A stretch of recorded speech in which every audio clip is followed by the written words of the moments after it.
Welcome to the Circuit of Success Podcast. The Circuit of Success Podcast. With your host, Brett Gilliland. Brett Gilliland, Visionary Wealth Advisory. The Circuit of Success Podcast. Let's start the show. Welcome to the Circuit of Success. I'm your host, Brett Gilliland. Today, I've got the privilege of interviewing Greg Vetter. Greg, how you doing, man? I am here. I am ready. You're ready. You got the navy blue shirt memo, as we talked about before we recorded. I didn't get the mustache memo. I can't grow one that good. Come on, you could. You just got to dedicate yourself. Just got to commit the time and the discipline of doing it. I mean, that's amazing. You got to curate it. You got to eat the right foods. You got to do all the right stuff. And that's what we're going to talk about today, man. You are an author of Undressed, coming out sometime soon, right? Yep, just came out, actually. Oh, okay. Well, the information I got, I apologize, says date to be released soon. So my apologies. So we'll send people there to buy that book. You were also a founder and an entrepreneur. You got an amazing story, which we'll dive in today, man. But what I like to do is always start with a very wide open question, is what's helped make you the man you are today? I just think reading and a daily routine of reminding myself why I'm doing it and where I'm going and what's on the line. Yeah. How's that discipline for that? The discipline has developed over time. It's a muscle that gets stronger as you exercise it. And so, just like any young guy in the beginning, you want to do all these things and it's hard and you're hungover and, you're doing all the stuff. And then as things get bigger and more complicated, you really start to focus and hone in on what matters and what's important. And so that muscle is really probably, it's one of my strongest muscles, which is just discipline and focus. I always call it being boringly consistent, right? I'm sure you probably do the same thing over and over every single day, for how you walk into an office, to getting your water, to getting your journal, getting whatever it is you do. That's if you watched me every day and followed me with the camera, you'd be like, well, this is pretty boring. Yeah. But that's 100%. Yeah. Yeah. 7 days a week. Yeah. So you work out 7 days a week as well? Yep. Love it. We'll get into that stuff, some of those habits. But man, this is what I thought was cool, is you took your mom's recipe. This is at least a story I've got here, right? You took your mom's famous homemade dressing recipe and you turned it into an amazing big business. So let's talk about that. Walk us through that journey, kind of the idea. How do I take this idea of my mom's recipe and turning it into a major company? I was selling insurance and I was doing pretty well as a young man, and I wanted to be a partner in that firm, and the owner said no. And so I said, okay, well, I'm going to figure out something to do. And so every day at lunch, I would go home to my little townhouse and I would turn off all the lights in my room and I would stand on my head waiting for an epiphany. And I did not get one standing on my head. But after that routine, I would walk downstairs. I would make myself a big salad with protein on it. And then my mom had this salad dressing that she made for me and my brothers. And she would make it for me in 2-liter bottles, give it to me once a month. And that was the main salad dressing that we used. We used it on everything. We used it as a marinade, whatever. And I walked downstairs and this 2-liter bottle of dressing is missing from my little townhouse. So I open every cabinet, open every drawer. I cannot find it. And so, I'm sitting there. I'm like, I do not want to make this phone call. So I call my wife after looking 4 times. And I said, hey, I can't find the salad dressing. And she's like, what are you talking about? Just look, open your eyes. I'm like, I am opening my eyes. Our townhouse is little. I cannot find it. And she goes, well, maybe someone stole it. I go, someone broke into our home and stole our salad dressing. I'm like, what are you talking about? And she goes, call some neighbors and see if they took it. I go, I'm not calling anybody. And she goes, well, I don't know. Yeah. She goes, I don't know how to help you. And so I go, I am going to call somebody out of spite. And so I called this guy who doesn't eat salad dressing usually. And I said, hey man, random question. Have you seen my salad dressing? And he goes, yup, woke up this morning, was jonesing for it, hopped on the scooter, came over, knew the code to your house, and now I'm crushing a salad. And I thought to myself, 1, I was in shock. 2, what kind of man steals another man's salad dressing? 3, what kind of salad dressing is good enough to be stolen? Then I told him to bring it back. And then I had an epiphany. I go, I'm going to start a salad dressing company. And so I called my wife and I said, hey, I'm going to quit my job and I'm going to start a salad dressing business. Dead silence. And then she goes, that's the greatest idea I've ever heard. This is going to work. I just have a weird feeling. And so that began the journey. I love that. I'm writing this down, but I'm just going to ask it now. Because I had a similar thing when I left. I was actually selling insurance out of college, and I just wasn't fulfilled doing what I was doing. Started my own wealth management firm, and my wife was 8 months pregnant with our 4th child. We just built a home, and she says, it's now the right time. And I said, no, it's a freaking terrible time. And she said, well, let's go, and talk about that support, man, how critically important that is for somebody thinking about doing something, having that support at home. One of the things I always say, show me your partner and I'll tell you whether or not you're going to be successful. Straight up. I have seen so many people come and go, and 90% of the time it's because they don't have a supportive partner for whatever their dreams are or whatever they're trying to do.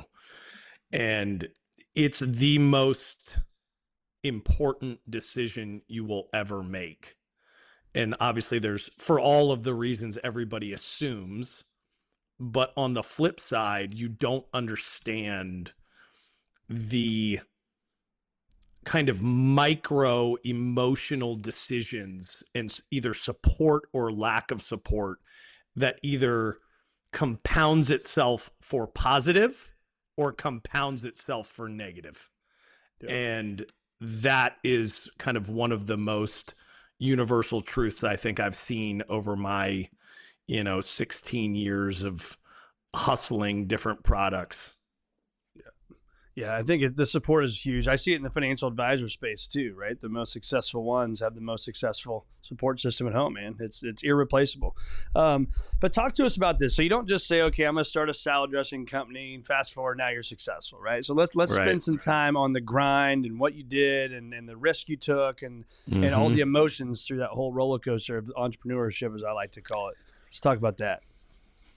Yeah. So initially I just go, I need to see if this idea works.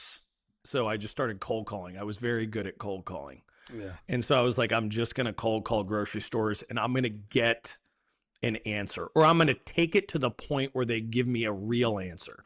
Because everybody, no matter what you're selling, the receptionist picks up, they say, no, the person's not available. No, I wanted a real answer. So I was willing to cold call until I got a real answer. After 2 weeks of cold calling twice a day, 1 in the morning, 1 in the afternoon, I got an opportunity to present the salad dressing to this salad dressing buyer. We weren't a company. We didn't have a name yet. I was just calling and I wanted to see if I could at least even just get a meeting. And so the guy goes, yep, bring it down today at lunch. And I'm like, oh, yeah, see you there. See you there at noon. Yeah. So I call my mom and I'm like, you need to make the greatest batch of salad dressing that has ever been made. And she goes, why? What are you doing? I'm like, I got a meeting. I'm going in. She's like, you're not a company. You don't even have a name. There's not a bottle. I said, I will figure all of that out. Yeah. You just make the salad dressing. Yeah. Just make the greatest batch you've ever made. And so we put it in a little romaine, or we put it in a little Tupperware container with a red lid with romaine lettuce on it. And I walked in and this dude who looked like a professional boxer comes out. He's missing the back half of his teeth. He's jacked. You're like, oh, this is intimidating. And he's like, where's the stuff? I'm like, here you go. And he takes this piece of wet lettuce out, licks the dressing off, and looks at me and goes, that's the best salad dressing I've ever had. He goes, you need to call the regional office. So he actually called the regional office for me. I then went back and started trying to figure out kind of the next step of, well, I got to come up with a name, or I need to at least have a bottle, or I need to have something. And then I went for the regional meeting. They actually didn't ask any questions. They just wanted to try it. They tried it. They gave me 200 pages of food manufacturing paperwork. I went back to my little townhouse, to our computer, and I started Googling how to be a food manufacturer. Each page was basically Chinese, like I didn't understand the words they were asking, the certifications that they needed. Everything was new to me. And so then I made it through all the paperwork, and then we start, you had to get certifications and labels and food science and audits. And so I just called people and I asked for help. My life is on the line. I have the opportunity to launch this business for the grand opening of this grocery store. I will do anything for your help. Please help me. And every single person said yes. Yeah. And so we got in for the grand opening of this grocery store. And that was nuts. That was a crazy story with the grand opening. Yeah. So talk about when you hear the word paralysis by analysis, because what I hear there is a guy that just said, screw it, I'm in, let's go. Like you said, my back's against the wall. You've burnt the bridges. You've quit your job, all these things, right? You got to make it happen. But sometimes people freeze because not everything's perfect. I don't have the title of my company. I don't have the bot, right? All the stuff you've mentioned, but you didn't do that. Why not? I use a phrase, strategic improvisation, and I focus on the goal. I don't focus on how I'm going to do it, because I'm an action guy. I'm high activation. Action creates action. That action turns into momentum. That momentum turns into a life force. And all of that can be replicated in anything that you're doing in your life. And, I played college and professional lacrosse, and each time you went into a new environment, you didn't know what you're doing. You didn't know how you were going to make it to the starting lineup or not. And all you have to do is you have to take action. You got to ask questions. You got to take action. And so for me, I'm more interested in seeing what's possible, because I also am generally aware that I don't know a lot of stuff. And so if I can just take action and observe the situation and see what rules are real and not, and where people enforce them and where they don't, and what's possible and what's not possible. And this all came from selling insurance and cold calling. Sure. Right? Then you can see where you can go. Right? Like maybe you can get past the front desk. You just got to bring the receptionist some donuts, coffee, and some flowers, and then boom, you're in. Yeah. It's funny. I remember, man, I was like 23, 24 years old. A guy in the queues with me, Jeff Seaberger. We were tired of making calls in the office, right? So we're like, let's just go have fun with this. We'd get in a car together, and we would drive by. We'd stop at car dealerships, a heating and cooling company, you name it. Yeah. We stopped at it, but we'd take turns, right? Like, all right, dude, it's your turn to go in there. And I'd sit in the car and like wait for him and be like, he'd come out laughing. He'd be like, here's what happened. And I'm like, we could write a book about these stories. We getting our ass kicked out there. But it worked. Yes. He runs a firm now. I run my own firm. It's pretty awesome. But when you say seeing what's possible, like in your brain, it sounds to me like you and I think a lot alike right now. Is I truly believe anything is possible, right? Agreed. So when you hear that, what are your thoughts behind that? How can you help somebody that may not think like you and I see what's impossible seem possible? I think the first piece is reframing the timeline of possible. I think so many people that don't think things are possible, they don't have success the first crack at it. Yeah, you're right. You're probably not going to hit a home run the first time you're at bat. And so I'm a big reps guy and hard work guy, and just that methodical improvement.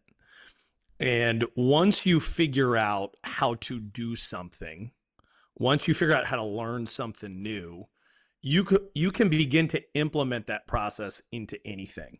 And so when I'm talking to people about what's possible, I go back to that whole kind of strategic improvisation situation. What is our goal? Yep. What is the timeline we want this to happen? Now let's just begin taking action, and let's record how we do every day. Were you able to move 1 inch closer to your goal? Yes or no? And make it very black and white and very simple to digest. Because I think so often we look at a situation and we're like, I can't get in shape, or I can't make $1 million, or I can't do this and I can't do that. You're right. You can't do that today. You're probably right on that. Yep. I bet you could do it in a year. And so then you take that concept and then you layer in this concept of, what if you treated your job like a professional athlete? Yep. Like you watch the NFL, you watch the NBA, whatever. How much do they dedicate to their body?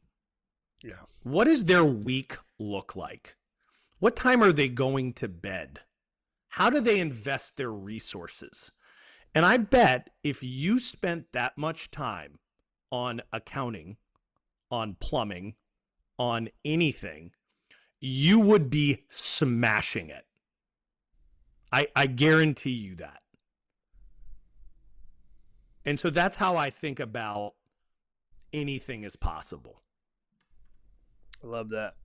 The makes me think that, so when you said reframe the timeline of when it's possible, is you and I briefly spoke. I've got this members only speakeasy that we're building over here over my shoulder, so I apologize if you can hear any noise. But that didn't just happen, right? That was 2.5 years probably of me talking to my buddies about this crazy idea. Like, I think we could do this. I think we could do this. And here, what do you think about this? And what do you think about that? And constantly peppering them with ideas over the last couple of years. Then you know what it is? It's called the construction guy.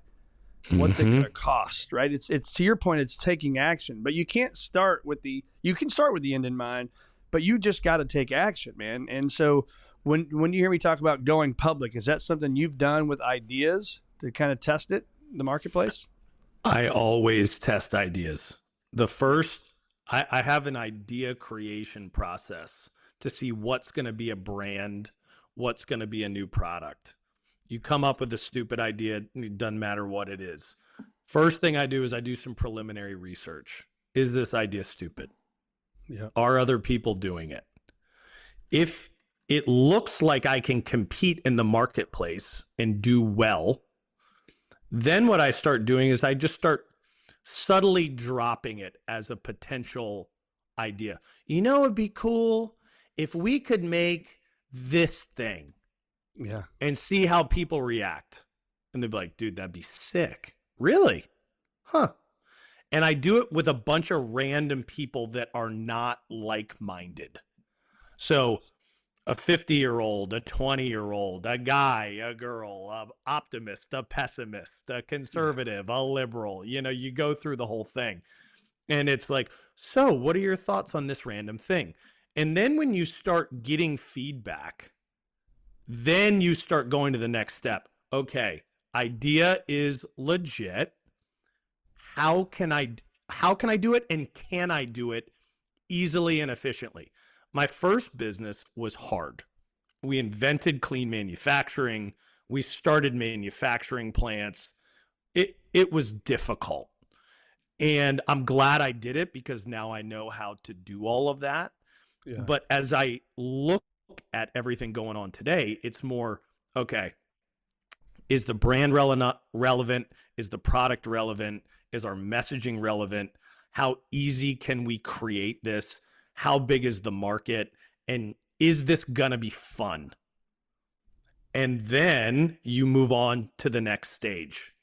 Because I think the biggest thing that I hear a lot of young people talk about is just like, you know, I just want to make money. And you're like, yeah, we all want to make money. we all want money. But you're going to be dedicating 10, 12, 15, 20 hours a day to this thing. That's right. If you dedicate that much time to almost any idea or any pursuit, you're going to end up making money. So please love it. Please make sure you enjoy doing it, because you're going to be doing it on Christmas morning. You're going to be doing it on New Year's Eve. You're going to be doing it on your birthday. And so you better just kind of accept that it's going to be a part of your life. And then if you want to have a good life, you better be having fun. Yep. Yeah. Because if you're not having fun, man, why the hell would you be doing it, right? Wouldn't that suck to get up and hate what you're doing every day? I wouldn't do it. Yeah. No. I would not do it. Life is too short. What's your purpose? Why did God put you on this earth?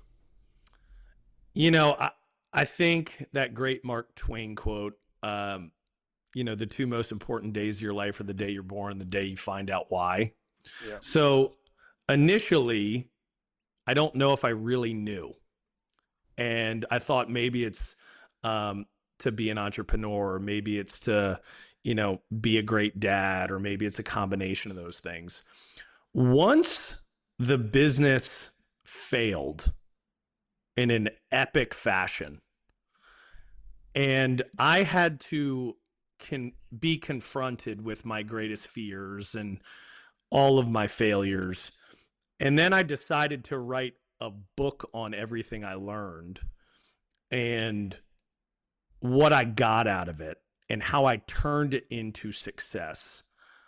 I was giving a speech to a bunch of, it's like DC Startup and Tech Week. They asked me to be the keynote for this kind of big entrepreneurial thing in DC. And I was driving home and I was like, this is what I'm supposed to be doing. I am supposed to be having honest, fun, blunt conversations about the pursuit of excellence, or the pursuit of the American dream, or chasing your dream, but doing it in a way where you can have a family and you're not depressed, and you maintain your health, and you're leading by example, and you have a spirituality about you, and there's a higher kind of moral purpose of your existence. And up until writing the book and then going on the book tour, I don't know if I could have given you a very straightforward answer on that. Yeah. I think it's one of those things, though, you learn by doing, right? I mean, you don't just sit around and somebody's like knocks you over the side of the head. But I think you got to spend time, one, doing, like I just said, but journaling and thinking about why you're put on this earth. And that's why, for me, it's this, I'm taking notes as we're talking, right? It's this black journal that I've had since July 2005.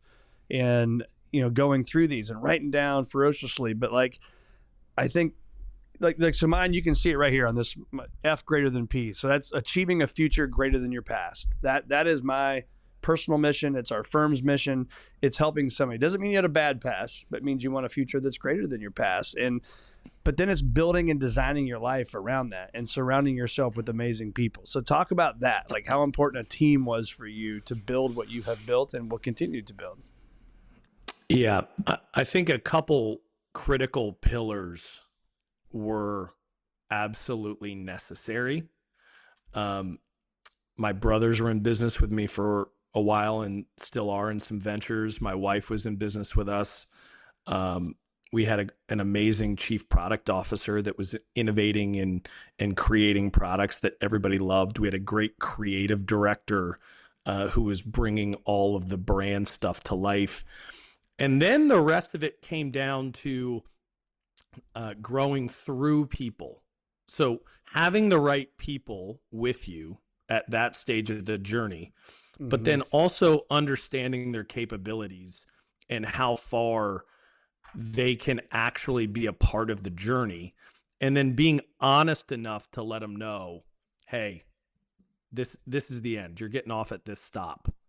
Thank you for what you've done thus far, but we got to keep going because we're executing a plan and we're after a goal, and good luck to you. So I think the team side was very important because it takes a village, but at the same time, the collective mind power of the pillars of your business or your team collectively need to push forward. And so it was very critical. All of those people are still in business with me today, and a couple different things that we're involved in, and they're magnificent. I consider them family. Some are actually my family, and it's been very important. What was your biggest learning from the failure? Trust your gut. Okay. And don't underestimate how horrible people can be. I don't know if I don't know if I really understood how far people are willing to go to get what they want. Yeah. Or their version of what they want. And I always assume that, people are good and, treat people how you want to be treated. And, and so I was not expecting the level of destruction that people were willing to cause to get what they thought they wanted. And would you say that's, and you can say, Brett, next question, is this would you say as a leader, this is coming from outsiders coming in or private equity, venture capital type stuff? And what you can it was, say, I understand that. No, it's all in the book. It was investor groups, and they had different opinions on where we should go next. And they didn't like each other. Yeah. And so they were kind of having an ego festival about who's going to decide what's right and where we're going to go and what strategy we're going to move forward with. And that level of conflict started creating a massive distraction that then started causing everybody to lawyer up, which caused everybody to revert back to their own camps. And then the next thing you know, nobody's focused on growing the brand. They're focused on taking over the brand, and they're willing to do anything for it. And every time we got to a balanced, reasonable negotiating place where everybody got, what's the definition of negotiation, where both people feel like they have pain or something like that. Both people lost in any good negotiation, right? Right. There were a couple times where we had those situations, and you're like, okay, we fixed it. We're moving on. Things are going to be great. And then last second, it was like, no, we're not going to end until you're dead. Yeah. You go, well, I didn't see that coming. Okay. Yeah. Well, it's funny. You're my 414th interview, so I've been doing this for a long time and interviewed a lot of amazing people. But I have consistently heard over time and time again, don't let your baby go, meaning your company, right? The thing you put your blood, sweat, tears, money into. Now, obviously, there's been a lot of victories and successes with that as well along the way. But more times than not, I'm hearing it was awful to bring in outside people and outside partners. Yeah, I mean, it was great in the beginning. A lot of the original friends and family were just all on team, build the brand, make it great. And then it just, as we grew, it just started getting more and more complicated every step of the way. Yeah. And then it ended in basically a dumpster fire. And so it's good you can laugh about it. Yeah. I had to write a book to be able to laugh about it. Yes, I had a lot of therapy of writing down stuff every day. I didn't ask you why the name. Yeah, exactly. Why the name Tessemae? So that's my mom's nickname. So my dad's from Southern Ohio, Portsmouth. Shout out to Portsmouth. And my mom's from Northern Virginia, and so she went to a wedding. I believe my dad's cousin Mary Henry or something was getting married. And so my blonde mom from Northern Virginia named Teresa walks up, and my dad introduces her to his older brother. And he's like, "Hey, this is Teresa." And he goes, "Not in these parts, it's not." He goes, "Your name's Tessemae." And then and then when email came out, she was also always Tessemae at whatever email address she was. Yeah. And so when I was trying to think of a name for the brand, I had just these horrible names. Greg's Own, Three Brothers Salad Dressing. I'm like, these suck. and then I'm like, Tessemae's Organic. I'm like, that sounds official. I love it. And so that's how it came to be. I love it. What'd you do on the days you didn't want to do it, right? You hit some dark spots, I'm assuming, in there, and you still got to put your work boots on, and you got to traipse in the office and be a leader and run people, and sometimes you got to be the guy that maybe will be more enthusiastic than you want to be. What'd you do on those days? I have a great morning routine that basically sets the stage for the day. Okay. I wake up really early. In a 4 starts that hour, and I take vitamins, drink water, and then I journal. And there's no rhyme or reason to it. It's called morning pages. You basically just get everything out of your brain. And then I read something of substance, right? So I've got everything out. Now I need to put some stuff back in. And then I meditate. Then I go and sit in an ice bath, which is horrible. And then I go and sit in a sauna, and I work out. And so, on school days, I get my kids up, we have breakfast, I remind myself why I'm working so hard and what I'm doing it for. And can you hear that dog? Briefly, as long as you can not hear the hammer going on right outside my head. He's banging this thing, right? So we're both like, what the hell's going on? Yeah. And so in doing that, I really just grounded myself in what I'm tackling, what goals I'm going after, what I'm doing it for. You get everything out on the page, and then you kind of identify what needs to happen today to move forward.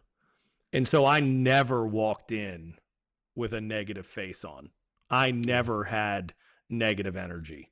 I got all that out at, 4 a.m., 5 a.m., 6 a.m. And then by the time I'm in the manufacturing plant, I've already lived a day. I've sent my emails. I've made my phone calls. And so then I'm there to lead by example and keep everybody focused on the goals at hand and to just solve problems. Yeah. But those mornings when you wake up and you feel like the world is crashing in on you, what I found, and I've made this recommendation to a bunch of people, write it out. Because the funny part is going to be your problem is probably 2 sentences long.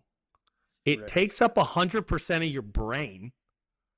Yeah, but if you write it out, it's not that big of a problem that needs to be solved. But we keep it all up in our brains, and we let it just sit there and rattle and rattle and rattle. And it just consumes every ounce of our existence. And what I found was when I wrote it out, what is the problem? What am I trying to solve? And then I just let my brain wander on solutions. What I realized was I could solve it. I could tackle it. I could put a dent in the problem. I could lay out a 1-day plan, 2-day plan, 1-week plan, 1-month plan to really start taking corrective action. But that all started with, what is it? What are we trying to fix today? Yeah. And I honestly think that is how I made it through. Yeah. So, share with us, if you don't mind, maybe like an example. When you say I'm journaling, I think a lot of people hear that and they're like, gosh, damn, I don't know what to say. I don't know what to write. Like, is that one sentence? Is it 2 pages? Like, what are you writing? So here it is. I got my moleskin. Those are great. It's amazing, isn't it, when you find your journal that you stick with that same journal over and over? I mean, I've got like 10 of these black things here. Right. So I just try and get 2 pages. Okay. And it doesn't need to be about anything. But what I found is setting specific time aside to work towards 2 pages. And it doesn't, I start every morning off with what time is it? What day is it? What's the date? How did I sleep? Do I want to be doing this? How tired am I? Did I have any weird dreams? You know, are my dogs barking? Are they not? And then just literally, it's a brain dump. And I think the problem that a lot of people have with journaling is they think it's going to turn into Marcus Aurelius's meditations. Yep. It's not that. No. It's get all the crap out of your brain on paper so that your brain is clear to then think freely for the day. And so once I run out of stuff to say, which happens all the time, then I just start writing gratitude stuff or I pray. Yeah. And just the act of just writing without rhyme or reason, you'll end up solving a lot of your problems. Because you'll be like, okay, I'm a paragraph in. I've talked about my dreams. I've talked about how tired I am. All right, I'm grateful for. Yeah. Or Jesus, please help me with. And then the next thing you know, you're like, oh yeah, and then I got this one problem here, and I could do this, and I could do that, and I could do this, and I could do that. And some of my best ideas and some of my best solutions have come in just, in paragraph 4 after gibberish. And your brain, you gotta get the lube going, right? You gotta get the lube going, man. And so that is my journaling process. There is no rhyme or reason outside of I'm gonna sit down, something's gonna be on that paper. I don't know what it's gonna say at the end, but it's going to unlock my brain for the day. Yeah. Well, it's funny, if I can take a few minutes here, or maybe not a few minutes, but quickly. So this is my journal, shameless plug here, Future Greater Than Your Past, Love it. what I talked about earlier. This is on Amazon. And it's funny, that's why I was smiling so big. So when you go to the daily planner, this page right here, and a lot of stuff on there, but it's literally you start with the weather, and it's got like a sun, it's got cloudy, it's got partly cloudy, it's snow, it's rain. Circle one, right? What day of the week is it? Circle one. What was my mood like? What am I grateful for? What are my to-dos for the day? What are my goals for the day? What are my work projects or just home projects or homework if you're a kid using this journal, right? My day. What am I most proud of? My biggest challenge. Try something new. Who did I help? And more, right? There's more things on there. But I think to your point, and what I was saying earlier, get the loop going, is if I can just sit there and have that conversation with myself, man, I knock out all the BS, all the crap. To your point, I don't show up in the office and be like, even if something bad was going on, like I'm not that guy, man. I'm fired up. I'm ready to go. But I think there has to be a routine. And even to what we were talking about earlier, boringly consistent. If you don't do the same shit every day, I think you're wrong, right? And you got to be consistent with it day in and day out. Thoughts? Yep. I totally agree, man. And what I found was beginning, it was just 5 days a week when I was younger. And then what I realized was my weekends felt like shit. Yeah. And they felt like shit because I felt best doing the morning routine. And so I just go, okay, well, what happens if I do it 7 days a week? Do I become better? Are things more efficient? And 7 days a week became this amazing ritual and cadence where you just don't have to think about it. Yeah. You wake up, doesn't matter where you are in the world, doesn't matter if you're in a hotel or not a hotel, doesn't matter if I'm on my farm or not on my farm. I wake up, take supplements, drink water, write in the journal, read something of substance, meditate, go work out. That happens 7 days a week. And it sets the stage for success. Yeah. Could stop the podcast right there, couldn't you? I mean, that's it. Period. Boom. That's it. How do you stay in the moment with phones and all the stuff in your mind, man? How do you stay in the moment with your wife and kids? Yeah, I think dealing with what I dealt with and overcoming the obstacles that I've overcome, you realize what matters. And what they became always, but during those times, they were a life force.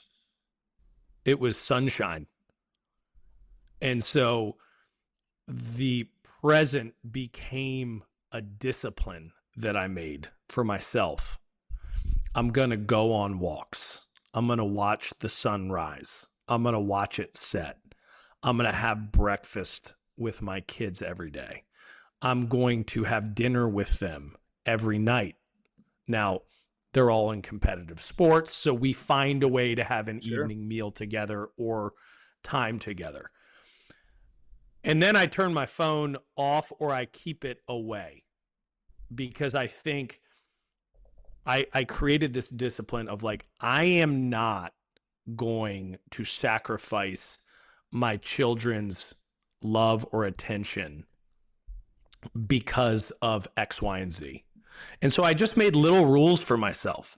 If my kids ever ask me to do anything, throw a football, play basketball, play pickleball, whatever, the answer will always be yes. If no matter what I'm doing, I will always do it.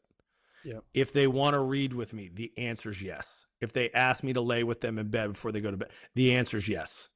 And again, just like the muscle of discipline, that is another form of a discipline muscle for me, which is just being present with my family. Because if you don't have them, I don't know what you have, and I don't know why you're doing it. Yeah. What do you think of how many people have woken up or they wake up and they're super successful financially and their family hates them? Boy, that would suck. Dude, that would be horrible. And honestly, it's common. It's not uncommon. Yeah. You know, it's like if you join these executive peer groups of leaders, a lot of people in there have that situation. Lots of cash, which is great. We all love money. Yeah. But if your kids don't love you, right? The 4 things money can't buy: your children's love, your health, your soul, your time. That's the metric. Yep. If those are the first 4, whatever 5 through 10 are, they don't matter if 1 through 4 aren't done. Yep. Amen to that, man. What's the main business now? What are you how are you supporting and helping a lot of people? So we have a produce business in California.